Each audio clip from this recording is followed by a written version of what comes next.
My name is Jasmine and I'll be talking about section 10.4 volume and section 10.5 surface area. So we're going to start off by talking about volume.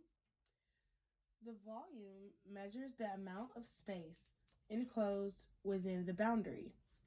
To find the volume of a solid, first break up the solid appropriately into a collection of solids whose volume is easy to compute, and then add those volumes. Okay, so now we're moving on to the understanding of volume of a general prism or a cylinder. So a prism or cylinder of height h and base area of b has volume. So volume V equals B times H, which is base times height. B equals area of base. So basically, it's the bases repeatedly of the cylinder or shape through the height. And next, we'll do an example of it. Okay, so now we're looking at an example of volume of a prism. So we need to find the volume of this oblique prism. So we see that this side right here is 7 centimeters. This side here is 4 centimeters. And the height that we have down the middle is 3 centimeters. So like before, we learned the formula.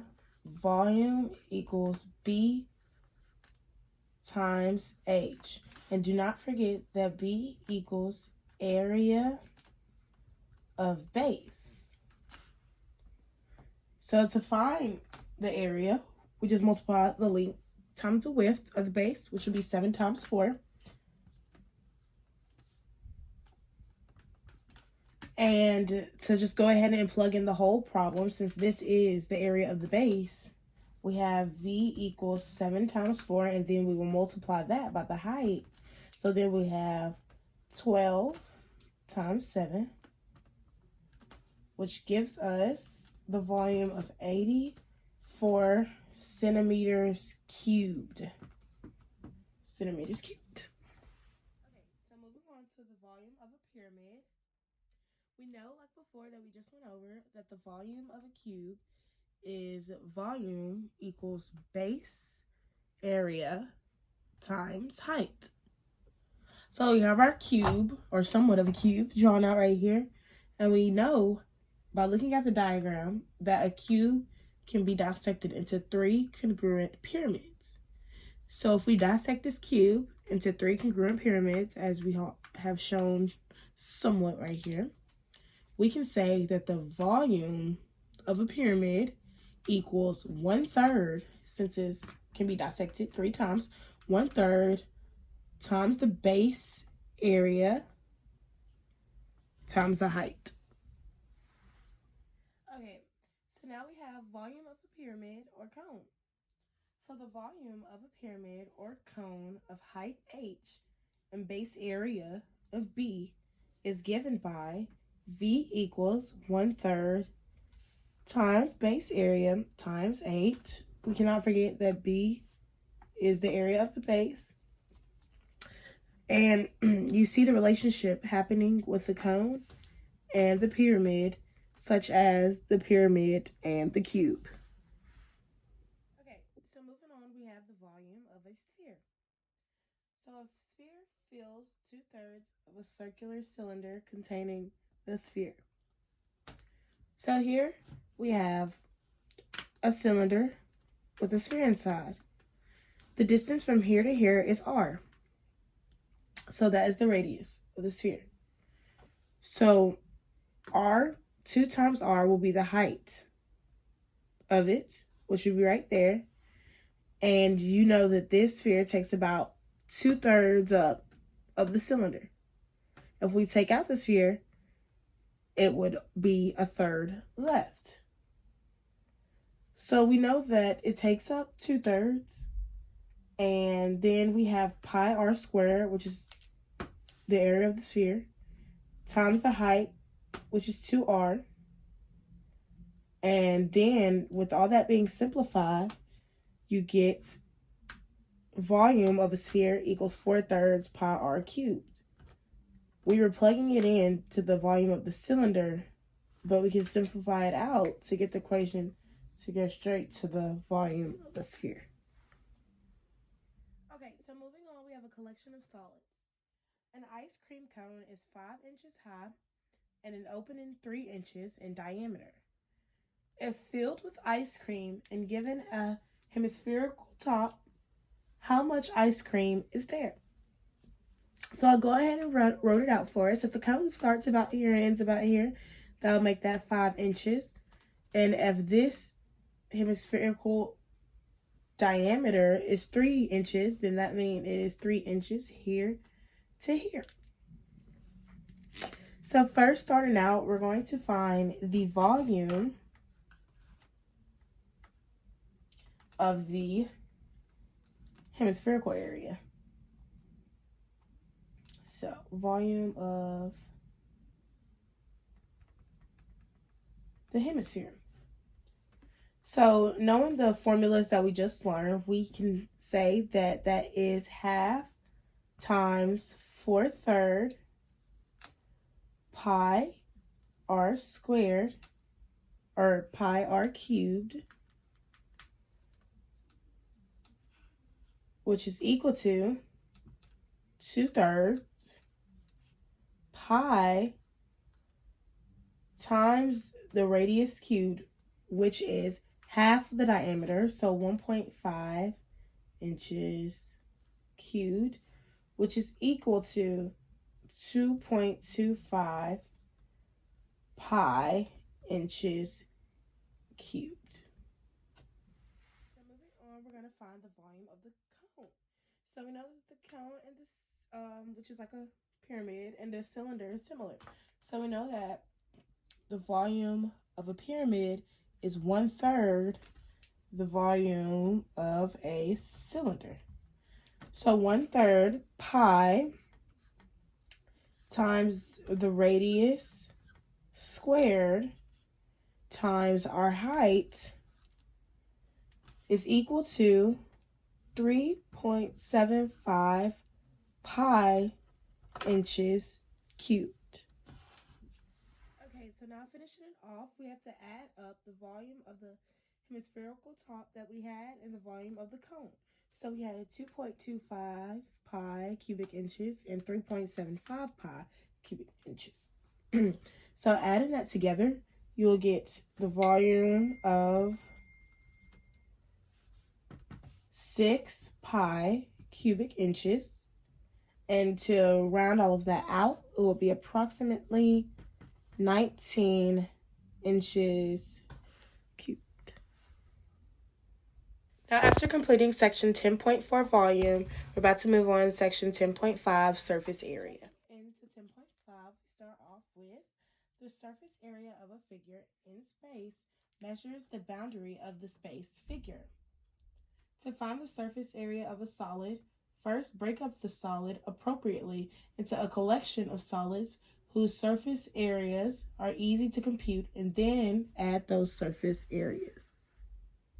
Okay, so here we are dissecting a right prism. So we have this prism here, which has a side of A, B, C, D, E, and F. And then we see that it has a base at the top and a base at the bottom. So these times 2, which is 2 congruent bases, which are just 2 regular polygons. And then we see that A has a length of A and a height of H. B has a height of H, but a length of B. C has a height of H and a length of C. D has the length of D. E has a length of F. E and F has a length of F with all the height of H. So we know that this makes a regular rectangle when they're all laid out side by side. And the length of that is the perimeter of bases. So to find the area of that, all we have to do is multiply the heights times the perimeter of the bases, and we can find the area of these 2 congruent bases individually. Okay, so now moving on to talking about the surface area of a right prism or right cylinder. So the total surface area is the sum of the base area and the lateral surface area. Let a right prism or cylinder have a height h and bases of area b, and let P be the perimeter of each base. Then the surface area SA is given by SA equals 2B plus PH. So moving on, we are finding the surface area of a right triangular prism. So we have the length of 10 meters, 8 meters, 6 meters, and our height, which would be 5 meters, knowing that this is oblique, that is our height.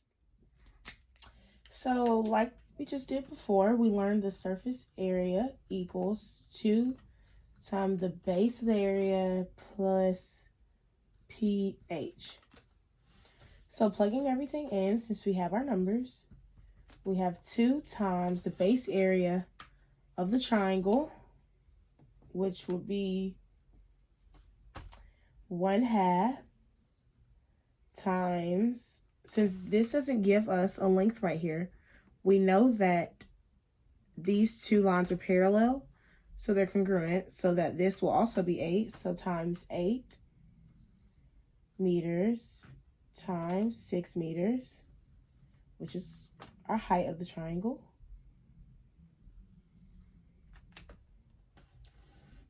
And then we are adding that to perimeter times height, which gives us 6 meters plus 8 meters plus 10 meters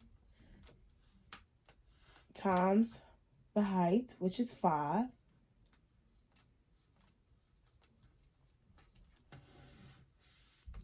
And then doing all that, we get 48 meters squared plus 120 meters, which makes our surface area equal to 168 meters squared. Okay, so moving on to dissecting the period, we have our pyramid here, and we have the slant heights right here, which is S. S is the slant height. And then we have our base, which is one base of B. And then we look over here to all the sides laid out together. So if we make this a regular rectangle, you notice that there is 4 black triangles and 1, 2, 3 white triangles, but there's halves on the end, which makes 4 white triangles. So with that being said, a triangular lateral faces with altitudes equal to the slant height and sum of the lengths of the bases equal to the perimeter of the base polygon, which is what I was just explaining to you guys. Okay, so moving on to surface area of a right regular pyramid. The total surface area of is the sum of the base area and the lateral surface area. Let a right regular pyramid have slant height S and a base of area B and perimeter P. Then the surface area SA of the pyramid is given by SA equals the base of the area plus half of the perimeter times the slant height. And just a little side note that this formula, B plus 1/2 times perimeter times slant height, comes from what we talked about earlier with these 4 triangles being half of a rectangle.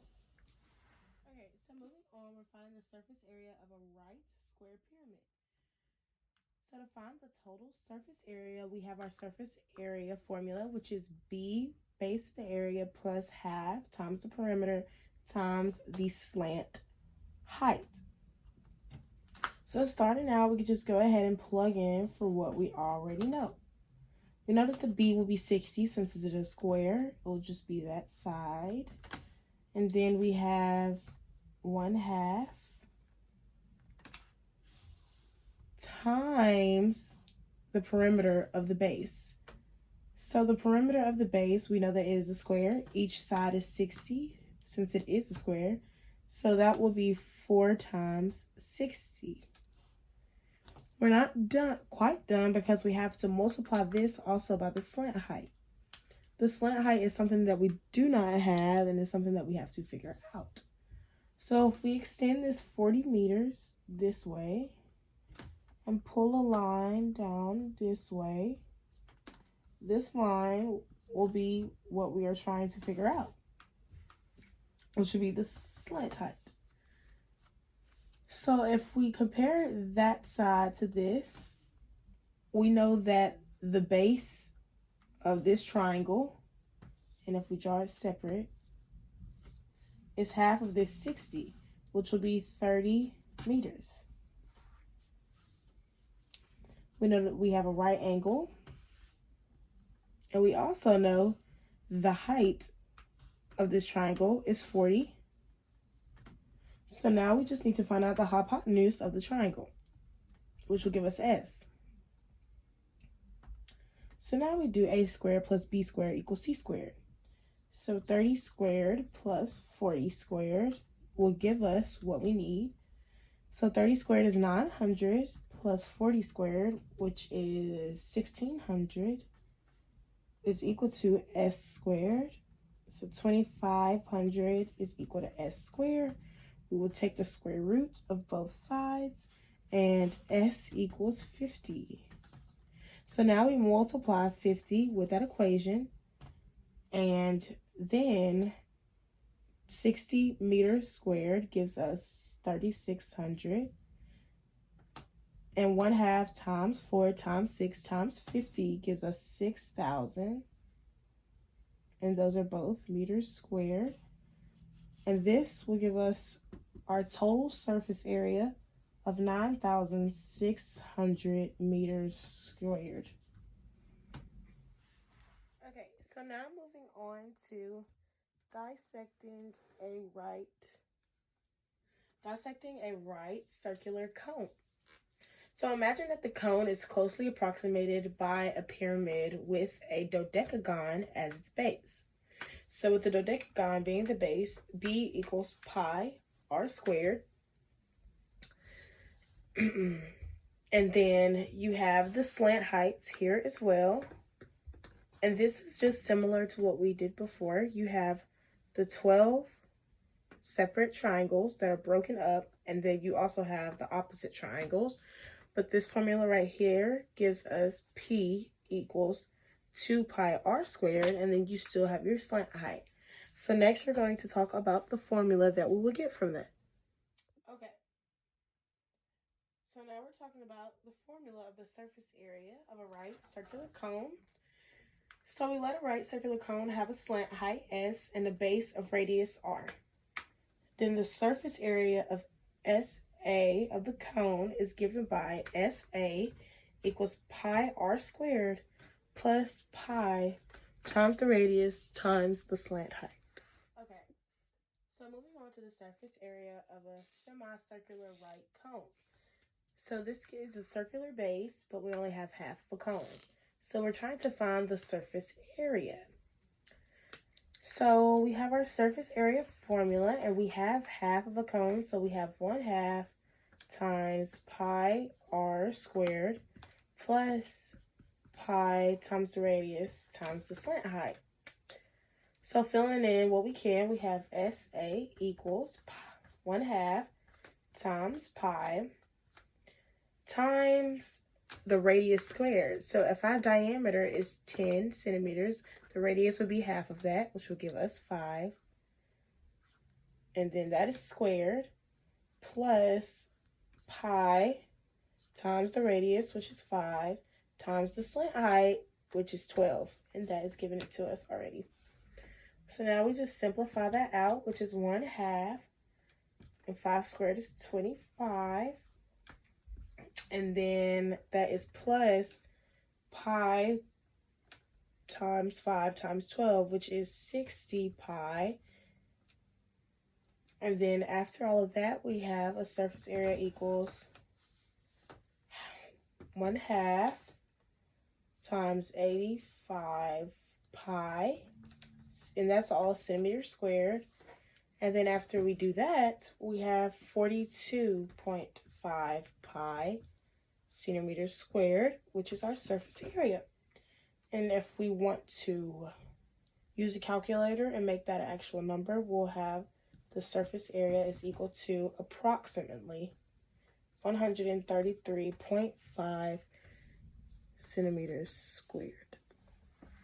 Okay, so moving on to a sphere. We have the surface area of a sphere. The surface area, okay, so moving on, we're finding the surface area of a hemisphere.